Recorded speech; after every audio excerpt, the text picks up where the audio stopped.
কিন্তু ছবিটা লাগানোর পরে আমরা একটা ব্যবসায়িক যে একটা বাড়ি খেয়ে গেছি কন্টেন্টের ব্যাপারে।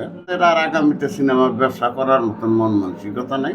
মনে হয় না আমাদের যে এই টাকাগুলা আমাদের ঘরে ঘুরে আসবে। দর্শকের যে বাড়ি রেখেছি আর এত লস দিয়ে আর সিনেমার ব্যবসা করতে পারবো না।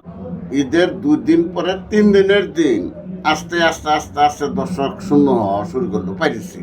প্রিন্স টিম চিন্তা করবে পাইরেসিকে ঠেকানোর জন্য, এটার দায়িত্ব তো আমাদের না। আর আমরা প্রদর্শনের দায়িত্বে, আমরা তো আশাবাদী বাংলাদেশ প্রদর্শক সমিতির আমাদের নেতারাও এই ব্যাপারে আশাবাদী ছিল, আমরাও আশাবাদী ছিলাম, আমিও পরিষদের একজন ছিলাম সবাই। কিন্তু ছবিটা লাগানোর পরে আমরা একটা ব্যবসায়িক যে একটা বাড়ি খেয়ে গেছি কন্টেন্টের ব্যাপারে। এটা সার্ভার প্রবলেম আমাদের না, এটা ওনাদের সার্ভার প্রবলেম।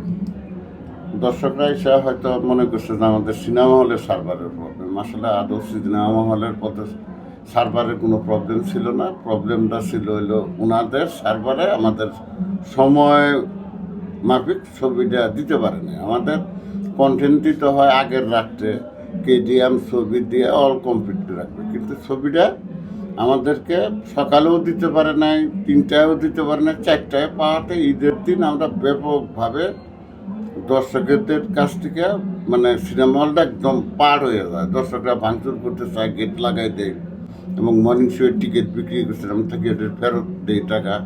এতে দর্শক একটা বাড়ি খেয়েছে এবং প্রচার হয়েছে যে সিনেমা হলটা সার্ভারের প্রবলেম বন্ধ। এর জন্য আজকে 2 দিন যাবৎ কোনো দর্শক নাই। গতকালও ছিল না ঈদের প্রথম দিন, আজকেও দর্শক নাই। আমরা নতুন করে প্রচার দিছি এবং নতুন করে আবার প্রচার দিয়ে হয়তো দর্শক হলমুখী করার চিন্তা ভাবনা করতেছি। তবে ছবির রিপোর্ট মোটামুটি ভালো এবং এই রিপোর্ট অনুযায়ী মনে হয় ছবিটা ভালো যেতে পারে। এখন বাকিটা আল্লাহ ভরসা।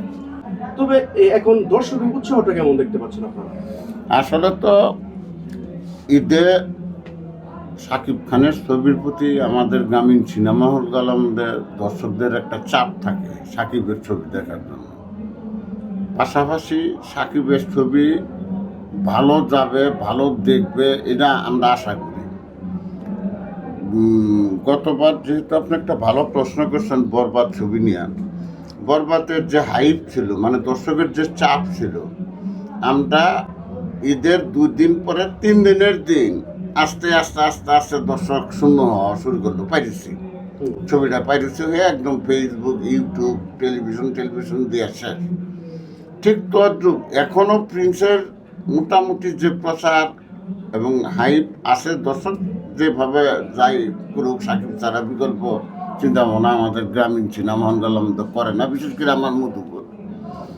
কিন্তু এর মধ্যে যদি পাইরেসি হয়ে যায় তার তো সর্বনাশ। এখন প্রিন্স টিম চিন্তা করবে পাইরেসিকে ঠেকানোর জন্য, এটার দায়িত্ব তো আমাদের না। আর আমরা প্রদর্শনের দায়িত্বে, আমরা ভালো প্রদর্শন করব, ভালো মানের স্ক্রিন, প্রজেক্টার, সাউন্ড ইউজ করতেছি। কিন্তু যদি পাইরেসি হয়ে যায় তাহলে আমাদের আর আগামীতে সিনেমার ব্যবসা করার মতন মন মানসিকতা নেই এবং এই পাইরেসি না ঠেকাইতে পারলে আমরা আর এত লস দিয়ে আর সিনেমার ব্যবসা করতে পারবো না।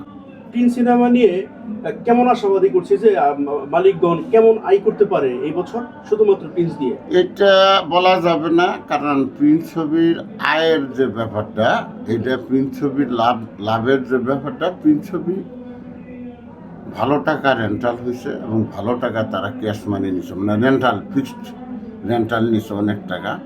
মনে হয় না আমাদের যে এই টাকাগুলো আমাদের ঘরে ঘুরে আসবে। দর্শকের যে বাড়ি রেখেছি এবং প্রথম শুতে প্রথম দিন ঈদের দিনে আমরা যে বাড়ি খেয়েছি, মনে হয় না যে মালিকরা এই ধগল কাটাই ওঠার মতন ক্ষমতা সম্পন্ন সিনেমা হল মালিক এখন খুব কম।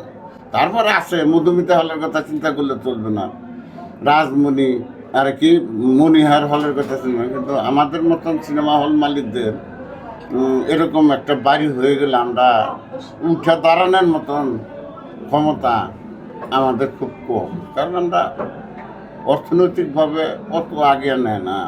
একটা ছবিতে লস হইলেও আমরা আবার পরবর্তী এমনি সিনেমা হল টিকে রাখাটাই দুষ্কর ব্যাপার। তার মধ্যে পরিবেশগত একটা ব্যাপার আছে। সার্বিক অবস্থায় আপনারা আসেন, দেখেন মাধবী সিনেমা হলের পরিবেশটাকে, সার্বিক এটাকে রক্ষা করতেই তো আমার জীবন যায় যায় অবস্থা। তার মধ্যে আবার ব্যবসায়িক লস, তার মধ্যে আবার পাইরেসি যদি হয়ে যায়, তাহলে তো আমরা সর্বনাশ, আমাদের তো আর করার কিছু